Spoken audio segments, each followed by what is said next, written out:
Have you ever seen a girl and wanted to possess her? Not like a man would with his property fantasies.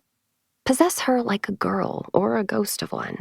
Shove your soul in her mouth and inhabit her skin, live her life.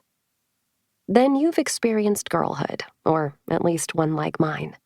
Less a gender or an age, and more an ethos or an ache.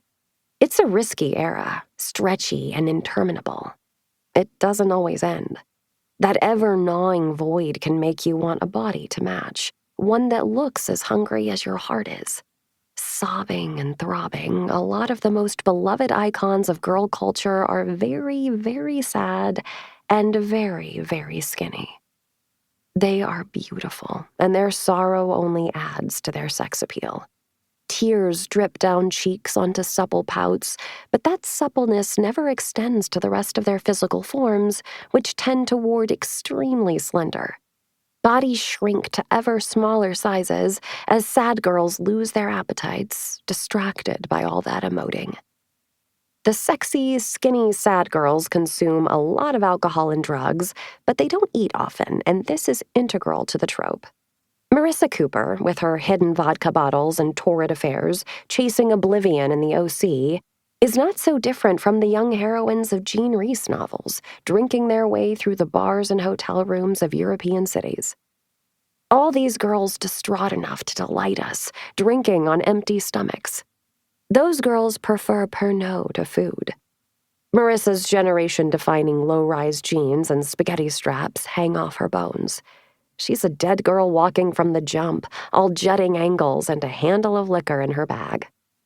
Young adult novels are so often sketches of sad teenage girls subsisting on some wildly minuscule portion of food, licking single spoonfuls and slicing things too thin.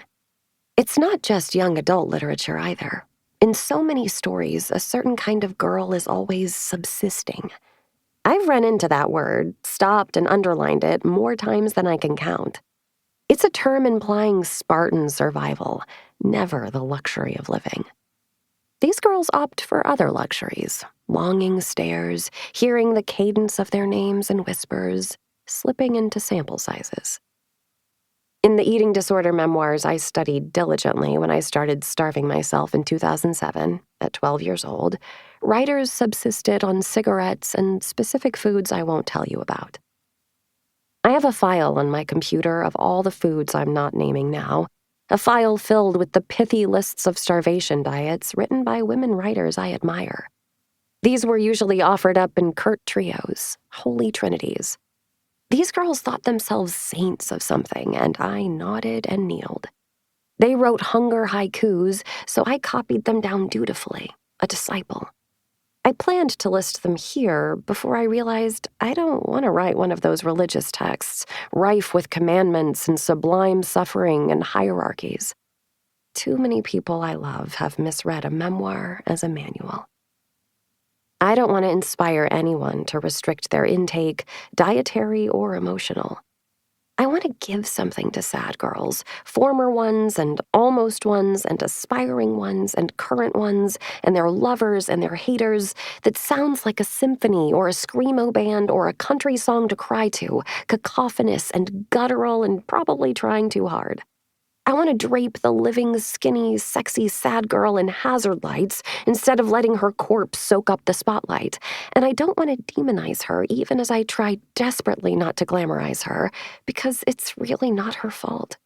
She probably just watched the same movies I did.